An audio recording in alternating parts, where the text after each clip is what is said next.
So it's 4th of July weekend, right? So let me ask you a simple question. Are you a Christian first, or are you an American first? Or are they, in your mind, so close together that it's really hard to draw a line between being Christian and being American? If you're like most of us, it'll be the latter.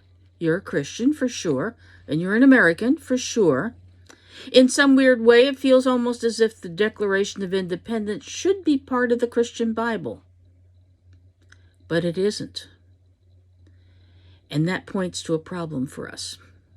Now, here's the problem. Being a Christian and being an American are not exactly the same thing. We can be both and we can love both, but they are different, and sometimes they're in conflict with one another. They are different. When we think of ourselves as Americans who are Christians rather than Christians who are Americans, we tend to hear the opening words of the Declaration of Independence as a statement of fact. We hear we are equal. We hear we all have unalienable rights to life, liberty, and the pursuit of happiness.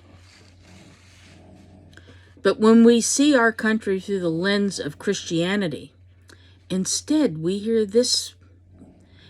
We want all people to be equal. We hope that all people are endowed with life, liberty, and the pursuit of happiness. These are our goals, not our achievement. They are not a statement about where we are. We Christians hear the hopes, the dreams, the promises of the Declaration against the background of Paul's words to the Romans when he wrote, "I obviously need help. I realize that I don't have what it takes. I can will it, but I can't do it. I decide to do good, but I don't really do it. I decide not to do bad, but then I do it anyway." We are incapable of always living up to our hopes and our dreams. Maybe that's how it happened, that just a few years after writing that all people are created equal in the Declaration of Independence, we wrote this into the Constitution in Section 3, Paragraph 3. Representatives and direct taxes shall be apportioned among the several states which may be included in this union according to their respective numbers, which shall be determined by adding to the whole number of free persons, including those bound to service for a term of years, and excluding Indians not taxed, 3/5 of all other persons. That is, representatives and direct taxes shall be apportioned according to the numbers of the people, which shall be determined by adding to the whole number of free people 3/5 of our slaves. 3/5 of all other persons. That is, each person the Declaration said was born with the right to life, liberty, and the pursuit of happiness counts as one person, unless that person is a slave. Slaves are only 3/5 of a human being. Remember again what Paul said. I decide to do good, but I don't really do it. I decide to do bad, and then I do it anyway.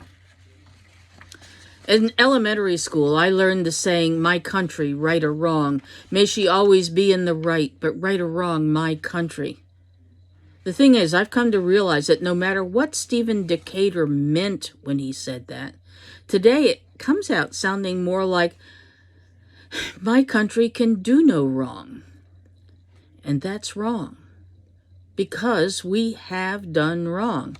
And being composed of human beings, as Paul has said, we will always struggle with the temptations that make doing the right thing so difficult. It is only when we can freely recognize that we're not perfect that we become capable of living into God's intentions for us. It's only when we are able and willing to see the ways our country has fallen short of the founders' hopes and dreams that we are able to move closer to them. In 1789, when our Constitution came into effect, we proclaimed with pride that here all people were given life, liberty, and the pursuit of happiness. It wasn't true. Africans were slaves, women were under the subjugation of the men in their lives, but it was our goal. Over the decades, as we were able to see, sometimes forced to see, the gaps between our dreams and our realities, we moved to bridge those gaps. Slaves were freed, but they were thrown back into a kind of captivity by segregation. Women gained the vote. In the 1960s, we began to move against segregation, and today we're moving once again. Right in front of our eyes, those old pictures of 3-fist-sized human beings are dissolving into something far closer to the dreams that our founders held. St. Paul tells us that we're not perfect, that we shouldn't be discouraged when we do the wrong thing, but rather recognize that we are free to continue to aim towards the goal of godly community in our families, in our churches, in our towns, and especially in our country. Amen.